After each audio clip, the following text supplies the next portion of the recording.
A French customer exclaimed, "Can I only be helped in English?" and started to leave the booth. Panicking, I called out to them. "What? No way, Thomas?" I could sense Emily and the staff were surprised. Feeling their reactions behind me, My name is Thomas. I'm 32 years old. I work as a brewer at a slightly larger brewery. My maternal grandfather used to run a small brewery. However, he closed it down when I was in elementary school. There was talk of my mother or aunt taking a husband to keep the family business going, but my grandfather declined, saying he didn't want them tied down to the family. I loved the unique smell of the brewery, my grandfather's dedication to brewing, and the kindness of the brewers, so I wanted to take over. However, while my family was living in Germany due to my father's job, my grandfather closed the brewery. When something is gone, it only makes you want it more. After graduating from college, I worked for a small trading company, but my longing for my grandfather's brewery grew stronger. I decided to quit and join a slightly larger local brewery. I work hard at brewing every day, hoping to one day revive my grandfather's liquor. "Excuse me. Is Thomas here?" I heard a woman's voice calling for me from the entrance. When I rushed over, there stood Emily, a petite woman with fair skin and big eyes. Her skin was as smooth and soft as ever. I don't usually comment on a woman's age, but it's impressive that she's 30 years old. Her skin could easily be mistaken for a high school student's. And surprisingly, despite her appearance, she's a heavy drinker. She claims she joined this brewery because she loves liquor, and she works in the administrative office. During her interview, she passionately talked about our liquor and hit it off with our president, Mr. Smith. Since then, I've often seen her having casual conversations with him. When I'm with her, I can't help but be a little mesmerized. "Are you listening?" She brought me back to reality. What was that again?" I stumbled over my words, and Emily sighed. I said, "Here on your resume. It says you speak German. How well do you speak it?" She pouted with her full lips. I lived there for a few years as a kid, so I can manage." She widened her eyes. "Wow, so you're a returnee." That made me a bit embarrassed. Yeah, I guess so," I replied, and she chuckled. "What?" I asked, and she burst out laughing again. "Thomas, is really your catchphrase, isn't it?" I don't usually notice, but hearing it so many times in a row just got me. She laughed heartily with her adorable face. After laughing for a while, she looked at me seriously and said, "Actually, we have the opportunity to exhibit at a brewery exhibition in Germany." With some excitement. I had a bad feeling about this. I've been proposing this to Mr. Smith for a while, and it's finally happening. The main communication will be in English. Even though sales is not my usual role, I'll study for the exhibition," she said with a slight flare of her nostrils. "But since the exhibition is in Germany, we need someone who speaks German, and I want you to come with us, Thomas." My bad feeling was confirmed, and I grimaced. There it is again. Well, as you can probably tell from my catchphrase, I'm not good at communication, negotiations are out of the question." As I started to speak, she patted her chest. "Don't worry. I'll handle the negotiations. Thomas, I just need you to help with local transportation and guiding." Even as I hesitated, she flashed a bright smile and said, "It's already decided. Mr. Smith has approved you coming along." "Really, just guiding, right?" I get extremely nervous, and I don't think I'll be of any use during negotiations. When I get nervous, I get stomachaches," I muttered, feeling pathetic even as I said it. Emily burst out laughing again. "You really have no confidence, huh? Even though you look quite handsome." Her words made my face turn bright red. Indeed, my mother is beautiful, and I inherited her big eyes and relatively tall stature. However, being suddenly thrown into Germany without knowing any German left a lasting impression of struggle in my mind. Of course, after living there for several years, I became fluent, but I was never completely confident that my German sounded native. Similarly, I sometimes lack confidence in my English as well. Over the next few days, as the exhibition approached, I found myself spending more time on tasks related to the exhibition than on my usual brewing duties. Even though Emily would handle the negotiations, I needed to have some knowledge to be useful. Naturally, as a brewer, I have extensive knowledge of liquor. However, I needed to learn about pricing, taste descriptions, and presentation methods that appeal to international audiences. Emily eagerly absorbed all this information. She joined the company because she loves liquor but was a bit dissatisfied that she couldn't bring the liquor all over the world.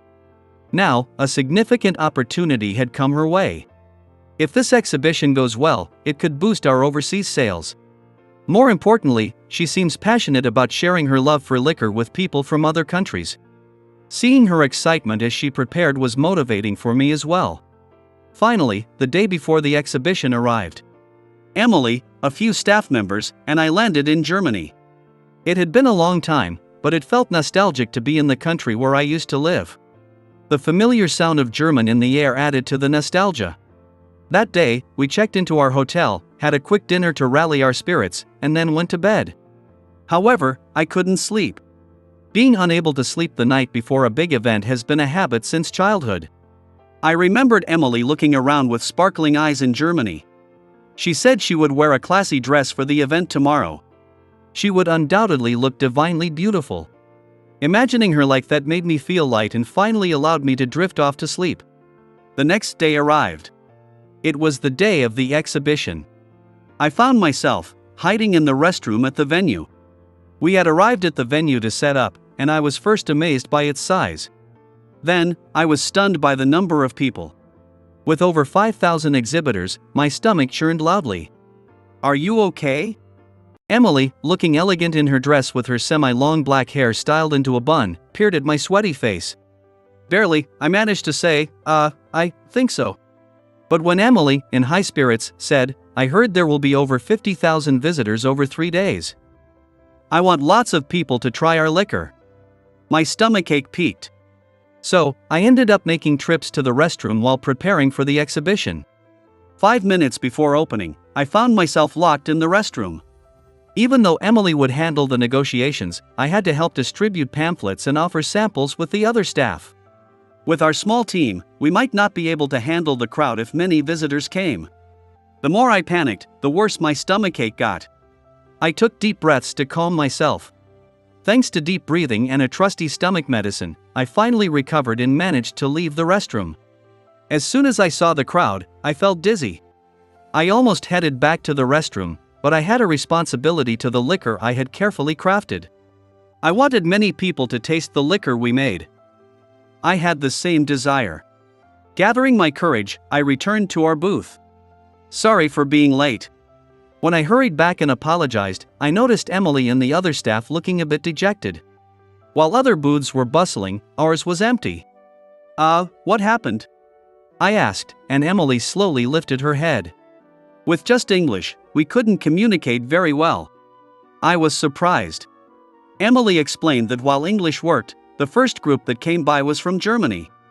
They would consult in German after Emily explained in English and then ask questions in English again. Despite Emily's answers, they tilted their heads in confusion.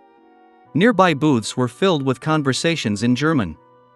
The Germans glanced over, nodded at each other, and said, "Your dress is very beautiful," before moving on to other booths. Their awkward exchanges left our booth empty in no time.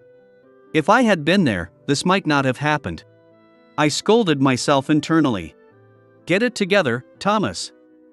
It's my fault Emily looks like this. What about the stomachache?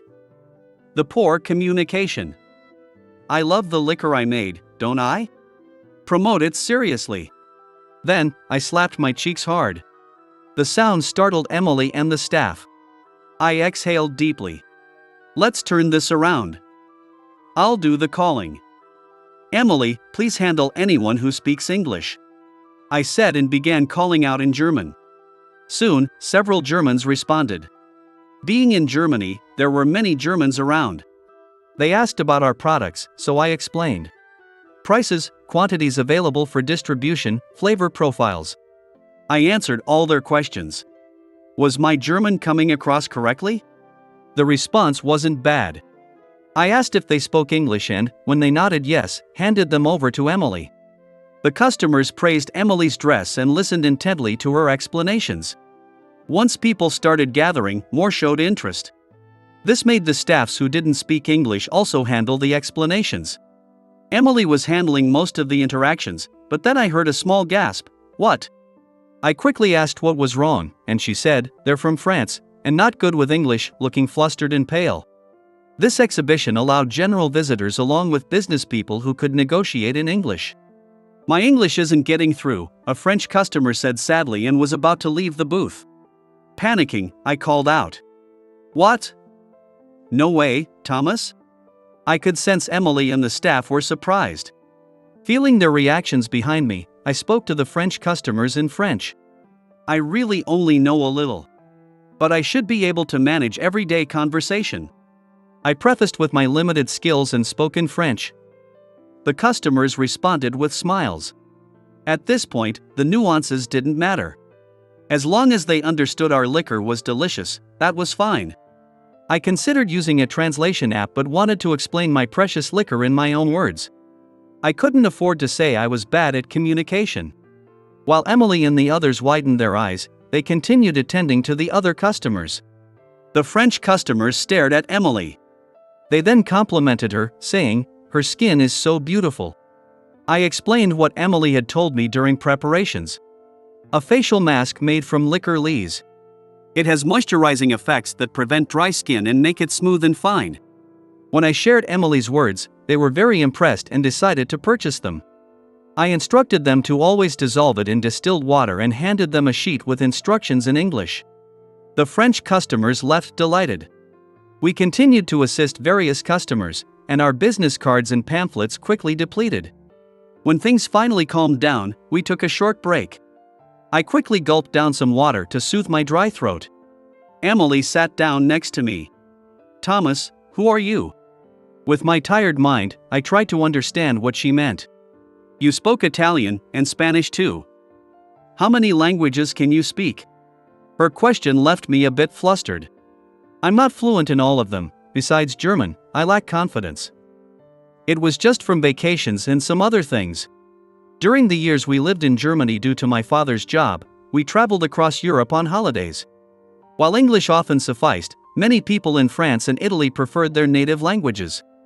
To avoid being rude and facilitate smooth communication, my parents and I studied the local languages before vacations and tried to speak them during our travels. It was mostly just enough to get by. People were kind enough to talk slowly or repeat things. It's like when foreigners speak English to us, we listen patiently. It's probably like that. I'm far from native. I admitted to Emily that besides English and German, I could also speak a bit of French, Italian, Spanish, and Danish. That's amazing, 6 languages? Emily's eyes widened in awe. Then she looked down, crestfallen. I'm embarrassed, but I can't really speak any other languages. She covered her face. Seeing her like that, I hurriedly denied it. Wait. You're doing also good with negotiating and communicating with people. I am totally bad at those. Anne? I hesitated a bit. Emily looked at me expectantly. Well, the reason I was able to do my best today is because I wanted to be like you, Emily. The words didn't come out right. I usually struggle with communication and thought I'd never handle negotiations, but I didn't want to see you sad. I wanted you to feel confident. After all the preparation you did. As I stumbled through my explanation, Emily finally smiled. Without thinking, I reached out to touch her skin. Her cheek was smooth, elastic, and pure white. Emily blushed and exclaimed, "What?" Thomas, flustered, I snapped back to reality. Sorry. I mean, the French customer was praising your skin so much and bought the Liquor Lees, I just wanted to touch it too. I sound like a creep, sorry, Emily. Seeing my panic, Emily burst out laughing. I'm glad they were interested in the Liquor Lees mask. Thank you. Her radiant smile prompted me to say more. Just you standing there is a great promotion for the Liquor Lees mask. Let's keep smiling and do our best until the end. Emily said, Thomas, you're like a different person today. Yes, let's do our best. Let's show our products to as many people as possible. And raised her fist in a small cheer. Her gesture was so cute that I couldn't help but mimic it. The 3 days of the exhibition were truly like a storm. But the sparkling liquor we brought for the international market was a hit, and many were surprisingly interested in the liquor lees. We nearly closed deals with several companies. Now we just had to finalize quantities and delivery dates with the company. After the 3 days, Emily and I celebrated with a toast at a great German beer hall. Cheers! Great job! The sound of our large mugs clinking was satisfying. Cheers! Thanks for everything! With a big smile, she downed her drink in one go. The staff who had come with us were exhausted and just wanted to rest, so it was just Emily and me celebrating. It was really amazing to see people enjoying our products so much. It was the best 3 days ever.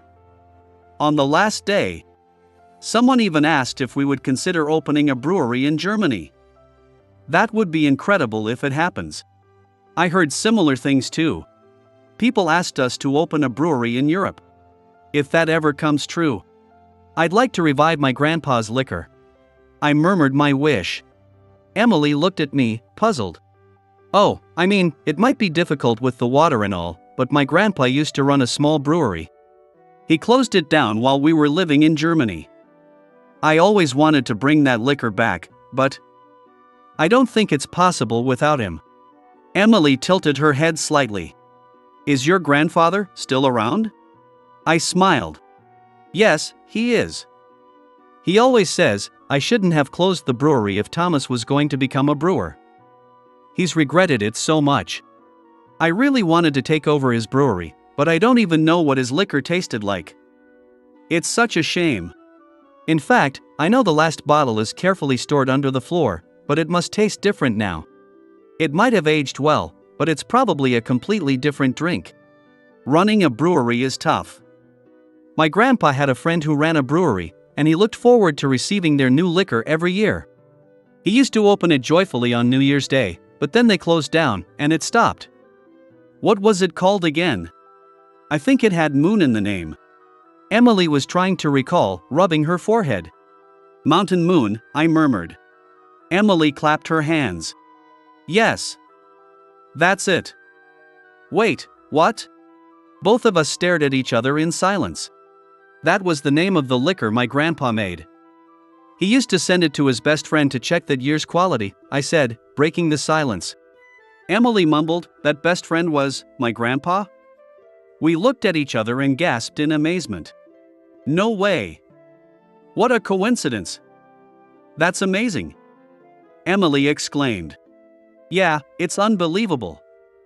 But my grandpa used to say, this year's batch is a masterpiece, or this year's batch is not so good, after calling his friend every new year.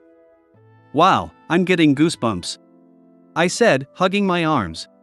Then I remembered something. Yeah, he used to say, his granddaughter is about the same age as me. The fun of the drinks loosened my tongue, and I let slip more. He said, I've reserved her as your fiancée. As soon as I said it, I regretted it. But once spoken, the words couldn't be taken back. Emily's face turned red. It didn't seem to be just from the alcohol. I desperately tried to cover it up. Well, it's funny. We've never even been introduced, right? It's kinda strange. I stammered, my face growing redder. Emily stayed silent. She stayed red-faced and looking down for a while, then glanced up at me. Her big eyes looked up at me. How about, we actually make that happen? She said from her plump lips. What do you mean? Emily laughed at my catchphrase. So, well. She giggled while mimicking my catchphrase. How about dating the Thomas who was so cool these past 3 days and surprising our grandpas? I felt like my brain had exploded from the shock. What? What? I could barely form words, and Emily burst out laughing. You're like a completely different person from the exhibition. It's so funny. Emily couldn't stop laughing at my flustered reaction. With my face still red as a boiled lobster, I was left speechless, just stammering. After laughing for a while, Emily looked at me with a mischievous smile. That gap might be cute. Her words knocked me out, and I could only nod repeatedly, unable to say anything more. That night, I couldn't sleep at all, so I wrote Emily a letter. I was too tongue-tied to express myself properly in words. It might have been a bit heavy, a long letter filled with my feelings for Emily, which I slipped under the door of her hotel room. I didn't know if she would read it. She might not even notice it, but it was the best I could do at the moment. Still too excited to sleep, I dozed off in the hotel bed. In the early morning, I was startled awake by a loud knock on my door. Groggy, I opened the door, and Emily rushed in. She hugged me tightly. I was instantly wide awake. In her hand was the letter I had written.